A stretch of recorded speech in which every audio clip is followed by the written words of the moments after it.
Not long time ago, we knew who's a provider. We knew who brings the money.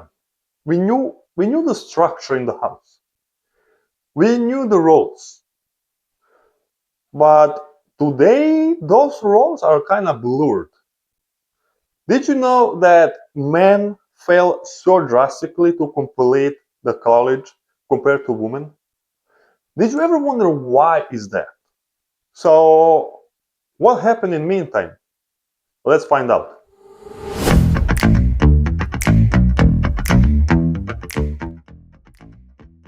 For a long time, economic progress for men was treated as automatic, almost assumed, tied to work, effort, and time rather than constant adjustment. But over the past few decades, something subtle has changed, and it doesn't show up clearly in headline unemployment numbers.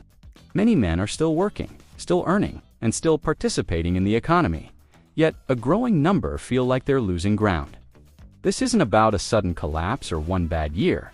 It's about a slow drift that compounds quietly over time. Wages for many traditionally male-dominated roles have stagnated or failed to keep up with rising living costs. At the same time, the structure of the economy shifted toward sectors that reward communication, adaptability, and credential-based progression. Jobs that once provided stable middle-class lives without advanced degrees became less central to growth. Manufacturing, routine physical labor, and predictable blue-collar paths lost bargaining power in many regions. The promise used to be simple: show up, work hard, and stability would follow. That promise is now far less reliable, especially for men without college degrees. Meanwhile, the cost of maintaining an adult life rose across housing, healthcare, transportation, and family responsibilities. The gap between effort and outcome widened, creating frustration that's hard to articulate without sounding defensive. From the outside, this shift is often misread as a motivation problem rather than a structural one. But motivation doesn't change the math when opportunities narrow and costs rise at the same time. Many men aren't opting out. They're stuck navigating an economy that rewards a different skill mix than before. The result is a growing sense of economic displacement rather than outright failure. Progress feels slower, milestones arrive later, and confidence erodes quietly. This matters because economic standing is tightly linked to identity for many men. When progress stalls, it affects more than income. It affects self-worth and long-term planning. The conversation around this topic is often polarized, which makes honest analysis difficult. Acknowledging economic headwinds doesn't mean ignoring progress elsewhere. It means recognizing that different groups are experiencing change differently. The question isn't whether men are losing in absolute terms, it's whether the paths that once worked are still available at scale. And if they aren't, what replaces them? Because an economy that shifts without updating its pathways leaves people behind unintentionally. This is why the issue feels personal, even when discussed in abstract terms. It touches work, family formation, confidence, and expectations about adulthood. In the next part, we'll look at the data behind this shift and where men are falling behind most clearly. When you look past averages and headlines, the areas where men are falling behind become clearer and more specific. Labor force participation among prime-age men has declined over time, even outside of recessions. More men are working fewer hours, moving in and out of jobs, or leaving the workforce altogether. This isn't driven by a single cause. It reflects multiple pressures stacking on top of each other. Educational attainment is one of the biggest dividing lines. Men are less likely than women to complete college, and that gap has widened in recent decades. As more jobs require credentials for advancement, this difference compounds over time.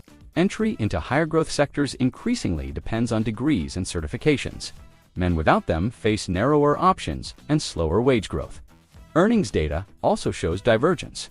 In many mid-skill occupations, real wages for men have stagnated or declined once adjusted for inflation. Meanwhile, sectors that expanded faster often favored skills that women were more likely to acquire. Regional differences amplify the problem. Areas that lost manufacturing and industrial jobs didn't always replace them with equivalent alternatives.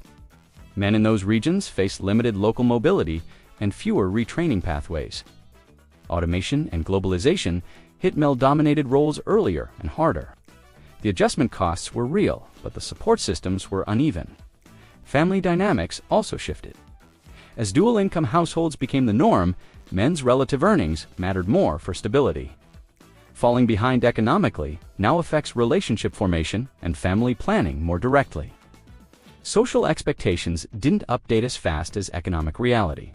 Many men feel pressure to meet standards that no longer match available opportunities. Health and disability trends play a role as well. Men report higher rates of job-limiting health issues, which reduce consistent employment. Substance abuse and mental health challenges intersect with economic stress. These factors reinforce each other rather than appearing in isolation. Importantly, this isn't universal.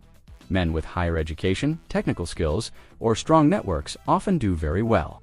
The divide is widening between those who adapt and those who struggle to find footing. This creates the perception of widespread decline even when aggregate numbers look stable. The economy isn't failing men equally, it's rewarding a narrower set of paths. In the next part, we'll explore how these economic shifts affect behavior, identity, and long-term outcomes. When economic progress slows or reverses, the impact doesn't stay confined to paychecks. It spreads into behavior, identity, and life choices. For many men, work has long been the primary source of structure, purpose, and self-worth. When that structure weakens, the effects are subtle at first, then cumulative.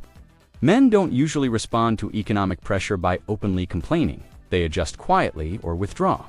Reduced hours, job hopping, or stepping back from career ambition often look like personal choices from the outside. Internally, they're often responses to repeated signals that effort isn't producing progress. This erosion of confidence changes how men approach risk. Some become overly cautious, avoiding opportunities that might lead to failure or public setback.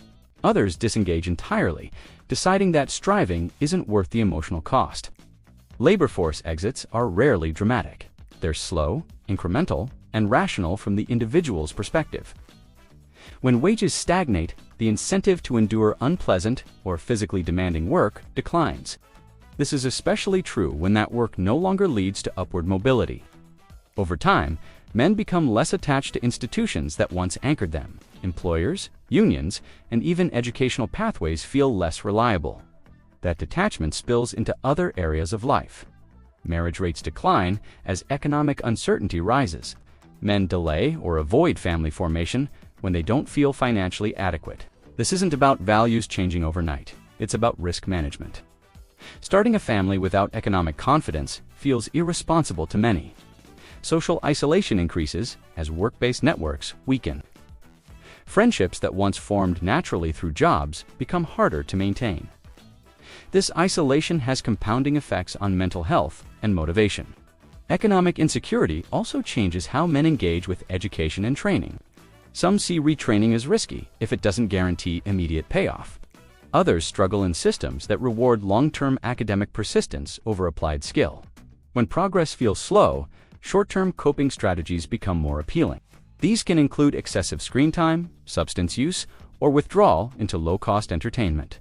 None of these behaviors are causes. They're symptoms of lost traction. The gap between expectation and reality creates frustration that's difficult to express productively. Public conversations often frame this as a cultural or moral issue. But culture doesn't explain why similar patterns appear across regions and income levels. The common denominator is economic mismatch. Skills that once paid well no longer do, and the replacement pathways are unclear or inaccessible. Over time, this mismatch reshapes identity. Men stop seeing themselves as contributors and start seeing themselves as liabilities. That psychological shift is one of the most damaging consequences of economic drift. It reduces engagement, ambition, and long-term planning. The economy doesn't just lose output, it loses participation. And once participation drops, recovery becomes much harder. In the next part, we'll look at how institutions and policy have struggled to respond to these changes. Economic systems don't fail all at once. They fail when institutions stop matching the reality people are living in. For many men, that mismatch has been growing for years without a clear response. Education systems increasingly reward early academic engagement, long-term coursework, and credential stacking. These pathways work well for some, but they don't align with how many men historically entered stable work. Hands-on learning, apprenticeships, and skill-based advancement received far less investment. When traditional job pipelines weakened, replacement systems weren't ready at scale. Retraining programs exist, but they're often fragmented, underfunded, or poorly aligned with local labor markets. Many men who lose stable work are told to reskill without clear guidance on what actually pays. That uncertainty makes retraining feel like another risky bet rather than a solution. Labor policy also lags behind economic reality. Wage growth in male-dominated sectors hasn't been prioritized in the same way as headline job creation. Jobs return, but quality doesn't always follow. Benefits shrink, schedules become unpredictable, and advancement paths flatten. Social support systems assume temporary disruption, not long-term drift. They're designed to bridge short gaps, not rebuild lost trajectories. This leaves many men cycling between work, underemployment, and disengagement. Family policy adds another layer of strain. Expectations around providing remain strong, even as earning capacity weakens. Support for fathers, especially outside traditional family structures, remains limited. That gap increases pressure without offering tools to manage it. Healthcare access and mental health services often fail to meet men where they are. Stigma, cost, and availability reduce utilization precisely when support is most needed. Meanwhile, public narratives tend to personalize failure rather than examine structure. Men are told to adapt individually to changes that are systemic. Some do adapt and thrive, but many fall through the cracks. The result is uneven progress masked by averages. Institutions report success while segments of the population quietly disengage. This isn't a crisis of effort, it's a crisis of alignment. Economic systems evolved faster than the institutions meant to guide people through them. When alignment breaks, frustration replaces trust. People stop believing the system works for them. That loss of trust has long-term consequences for participation and stability. In the final part, we'll ask what closing this gap would actually require, and what happens if it isn't addressed. The biggest risk isn't that some men fall behind. It's that the economy normalizes that outcome and stops trying to correct it. When large groups lose traction, the damage isn't loud or immediate, but it accumulates quietly over time. Lower participation turns into lower productivity, weaker communities, and higher long-term social costs. Men who disengage economically don't just disappear from the labor market, they disengage from institutions tied to it. Trust in education, employers, and public systems erodes when effort stops translating into progress. That erosion affects families, relationships, and future generations. Children grow up with fewer examples of stable work and upward mobility. Expectations adjust downward, not because of a lack of ambition, but because experience teaches caution. Economies built on exclusion by mismatch become brittle. They rely on a narrower group of contributors while carrying the cost of disengagement elsewhere. Closing this gap doesn't mean rolling back progress for others. It means expanding viable pathways, so economic participation isn't limited to a single model of success. Apprenticeships, skill-based advancement, and applied learning need to be treated as primary routes, not backups. Work that provides dignity, stability, and progression matters as much as headline growth sectors. Men don't need protection from competition. They need alignment between effort and reward. When that alignment exists, participation rises naturally. When it doesn't, no amount of messaging fixes the problem. Ignoring this drift risks turning economic frustration into long-term disengagement. That disengagement shows up later as political instability, health crises, and lost potential. The economy can absorb change, but it can't absorb permanent detachment at scale. Addressing this isn't about nostalgia for the past, it's about recognizing that systems must evolve in ways people can realistically navigate. Men falling behind isn't inevitable, it's the result of pathways closing faster than new ones opened. Reopening those paths requires intentional design, not blame. If that happens, participation returns, confidence rebuilds, and progress becomes shared again. If it doesn't, the gap will widen quietly until the consequences are unavoidable. The question isn't whether the economy can keep moving forward, it's how many people it leaves behind while doing so.